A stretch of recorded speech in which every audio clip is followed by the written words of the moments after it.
Hey everybody, it's PJ from DonnyFL, and today we're starting a new series which is aimed at helping the new air gunner get the most out of their air gun purchase. And in this first video, we're going to be talking about putting an adapter onto an air rifle.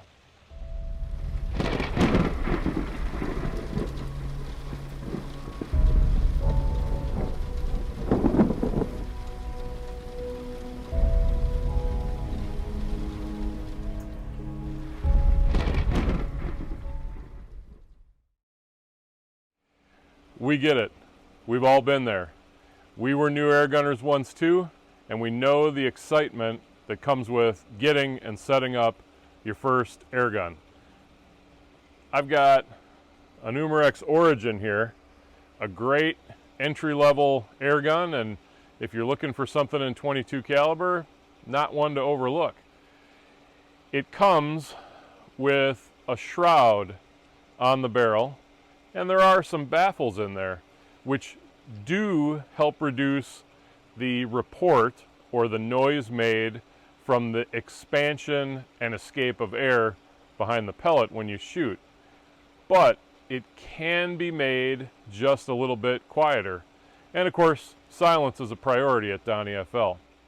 A lot of people email us questions about how do they install their adapter. And we're going to go through that in this video. The first step in the installation process of your adapter is removal of the end cap from your shroud. Now this doesn't apply to an air gun that has an exposed and threaded barrel, nor does it apply to an air gun that already has threads but has a thread protector on it. In those cases, it's really simple. All you have to do is back off the thread protector, install your moderator, and you're good to go. But if you have a shrouded barrel like this Origin, and there is an end cap on there, it's threaded in place, and what you need to do is just unthread it. If you've ever heard the old righty-tighty, lefty-loosey, most of these are installed with standard or right-handed threads. So it's simply a matter of unthreading it. Some air guns will have very tight end caps, and it might be necessary for you to use a tool to do this. There's a couple of different ways to help yourself out. If you don't have any special tools, and this doesn't really require a lot of special tools, but the first thing you want to think about is the construction of your air gun. And it's an investment. You want to keep it nice, especially if we're talking about a situation where you haven't even fired it yet. So it's necessary to protect the finish of your air gun.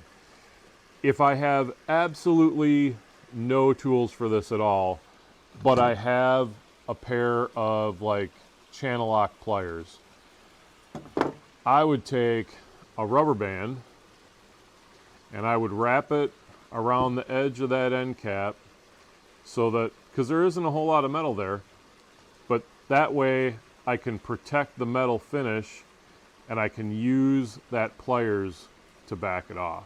So rubber band is your friend. Okay. The second best tool for the job is to take a pretty ordinary set of channel lock pliers and using electrical heat shrink, basically make yourself a rubberized grip for your pliers. This will get the job done. I've done a lot of work with these pliers, and they're pretty beat up and maybe could use some new heat shrink tape. Izzy, who works with us in the shop, recommends marine grade heat shrink because it has an adhesive and it's thicker. So probably when I redo these pliers, that's what I'll be doing. There are also companies out there that make rubber grip pliers. Now all this is a kind of soft plastic sleeve that goes over the jaws. I've used these a lot. They do work, but over time it's a soft plastic and it's hard tool steel on the inside, and eventually you'll chew through these jaws. So you've got to make sure you're being careful with this. Now, none of these should require a tremendous amount of force. These are not torqued in, they're not gorilla tight, so you shouldn't need to use all that much force to get it off. And if you find that you're using really what you feel like is a lot of force and it's not budging, then probably the company has put some thread locker in the threads inside the shroud. What you're going to have to do is either use a torch or a heat gun or something like that to ever so slightly and gently loosen that thread locker, and then try again to back that threaded end cap out. It should not require a lot of force in order to get this job done. And if you're forcing it, you're probably going to wind up damaging it, and that's not what we want you to do. The real tool, and honestly, I've worked an awful lot on air guns before I was willing to make the investment in one of these because they're not cheap, but this is a soft jaw pliers. It has, I think it's rubber, but it's on the harder side of rubber, and it's grooved. This is really the tool to use. This has the greatest chance of success and the least likelihood of damaging any of your air gun equipment.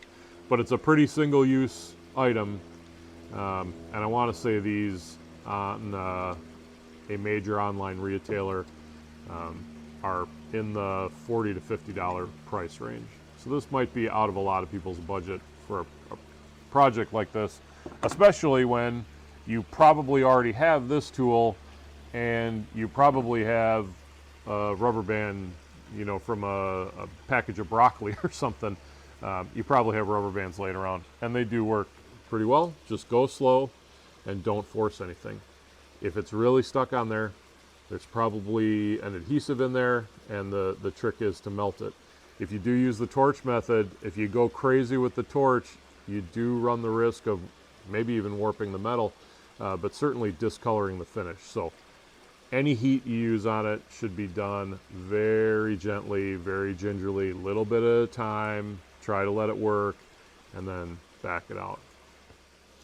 All right, you've successfully removed the end cap. In this case, the Origin end cap has a little bit of a barrel centering function, as well as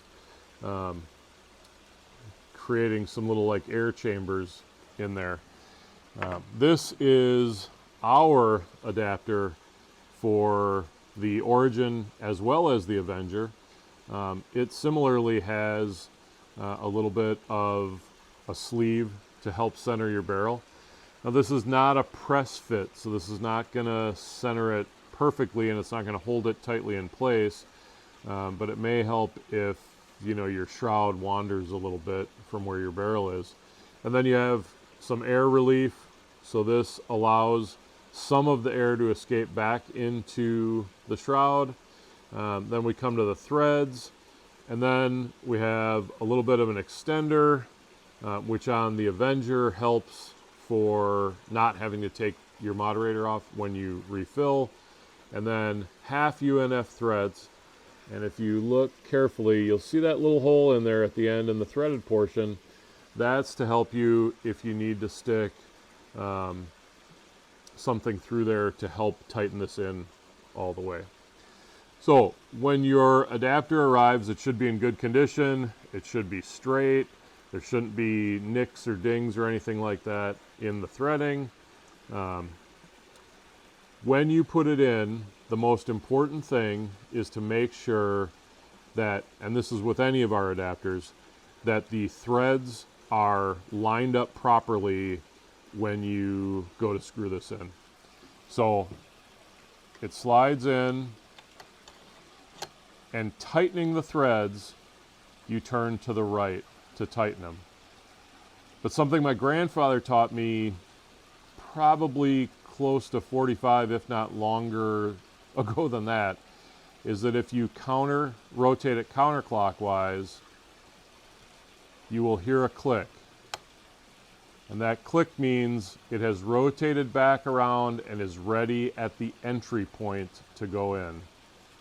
So I recommend a rotation counterclockwise till you hear the click, and then just easily and gently thread in until the threads bottom out. Now, when the adapter is fully seated, you should look at it, and it should be flush all the way around. There shouldn't be any canting one way or the other. If there is, that's an indication that there is a problem with the threading. If it's on our adapter, let us know so we can replace that for you. If the problem with the threading is on the gun side, on the shroud side, then you're going to have to talk to your dealer to have that addressed. We have seen, especially on the budget end of the airgun world, we have occasionally seen shrouds come from the factory where the threading isn't right, and most of the retailers are good at standing behind the products they sell. So this does not have to be thread locked in place. It does not have to be Gorilla tight. You could use any of the tools I mentioned earlier to just make sure it's fully seated.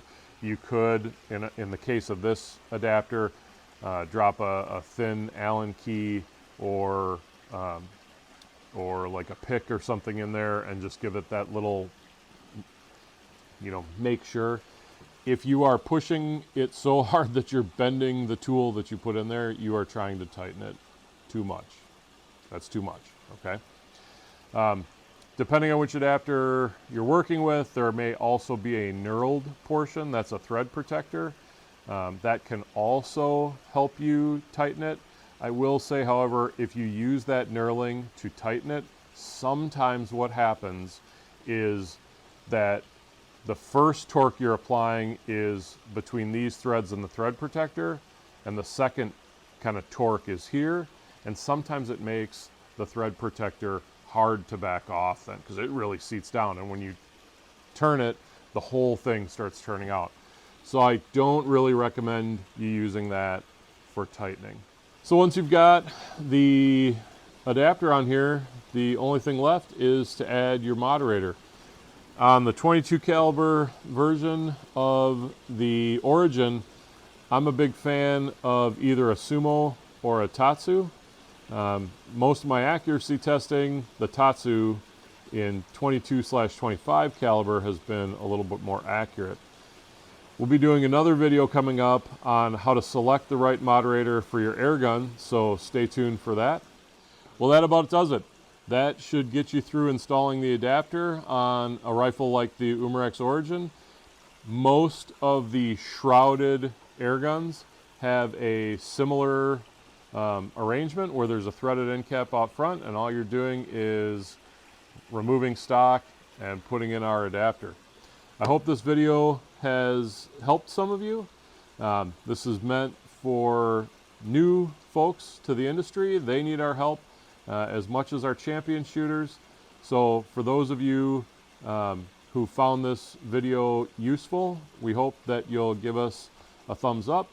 And until the next video, everybody, shoot safe, shoot straight, and we'll see you around.